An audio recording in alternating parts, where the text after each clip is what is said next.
Time for the heavy hitters with VB down in the Beacon Hill studio. All right, you know, I got Cosmo Macero of O'Neill Associates, Peter Cadges of the Boston Phoenix, both who have power, I believe. Yeah, I do. Congratulations. I lost it for 12 hours, but it's back. And that's all we care about.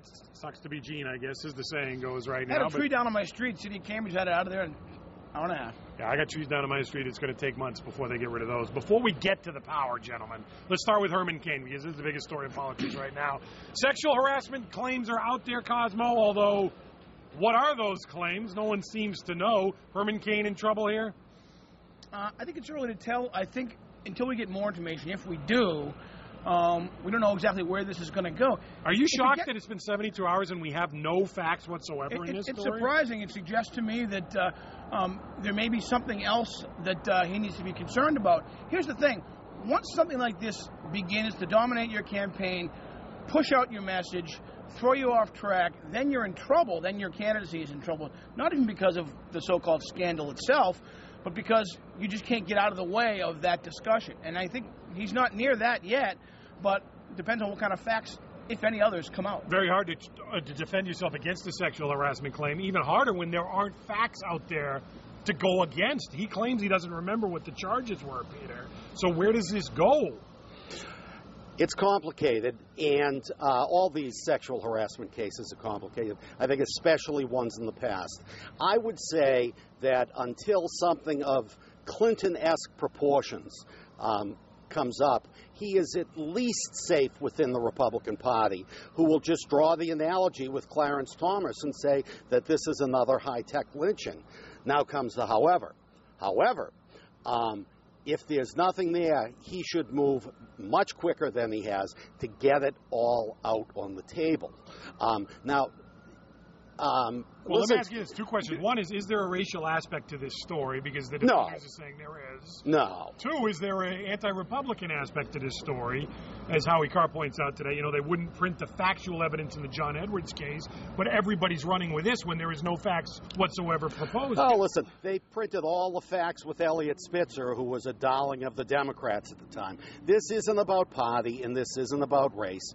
This is about nookie or lack thereof, pure and simple. To Peter's point, the slow-moving operation of how to deal with this suggests they're figuring out how to deal with this and that maybe there is something there, as opposed to, hey, let's move quick. We know this isn't bad.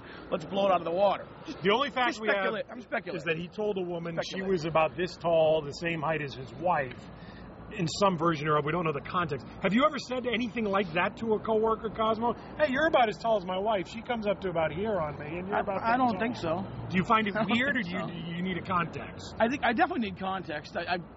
It could be weird, or it could be completely innocuous. Best guess, does he survive this, Peter? And is he stronger than ever, or does this really damage him? I don't think he's that strong to begin with. I mean, this Republican field is so weak that they can survive almost anything because there's no essential strength there. All right, let's move on. Let's talk a little bit locally. We were talking about the power earlier in this horrendous nor'easter that we had. Scott Brown has written a letter to the utility companies scolding them, saying, why weren't you prepared? What are you going to do about this? Why does this keep happening? Is this appropriate for Scott Brown? Are you on Scott Brown's side in this one, Cosmo? Yeah, look, I think that there is a track record around the state of during major storms, in anticipation of major storms, and even when they get caught by surprise, not being adequately prepared. It happened in 2009 where people for weeks on end in central Mass were without power because of the ice storms. Happened during the hurricane, and it's happened here again. Now, do we understand the intensity of the storm completely in advance? No. But we had a good idea, and having history as a guide, I think the utilities ought to be as prepared as possible. Sure, they have margins they got to be aware of, and they don't want to overstaff if it's going to cost them money or lose money on a particular week. But I think they have to be recognized that history shows they got to be prepared. Would you have written this if you were Scott Brown, Peter? Yes, and here's why. Scott Brown's core voters live in the so-called Massachusetts snowbelt that has been hardest hit by this. So while people like us in Boston might snicker at at a letter like this. His voters are the most affected by this. I'm not saying the letter's not a bunch of malarkey, but it makes good political sense for him. Also, the fact that there's not a major Republican constitutional officer up here makes him the de facto party head here in Massachusetts. A lot of anger out there, baby. A good friend of mine tweeted the other day, hey, do yourself a favor. Don't go trick-or-treating as a National Grid repairman. Someone might take you out. A lot of anger out there. Still. Yeah, and Scott Brown is the candidate of anger. So I think politically it's a good move for him. We're going to get to Occupy Providence. I know you were down there. I'll give you 15 seconds, Peter. Why did the city back down on this?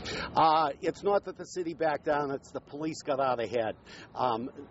They're going to continue pursuing legal means to get the protesters evicted. And yet they shot their big mouths off and issued a veiled threat that meant nothing, as it turned out, because the deadline that they imposed is coming on. It's Rhode Island. It's not the first time someone shot their mouth off. It's Rhode Island. Peter Catches of the Phoenix, Cosmo Macero, O'Neill Associates. They're the heavy hitters.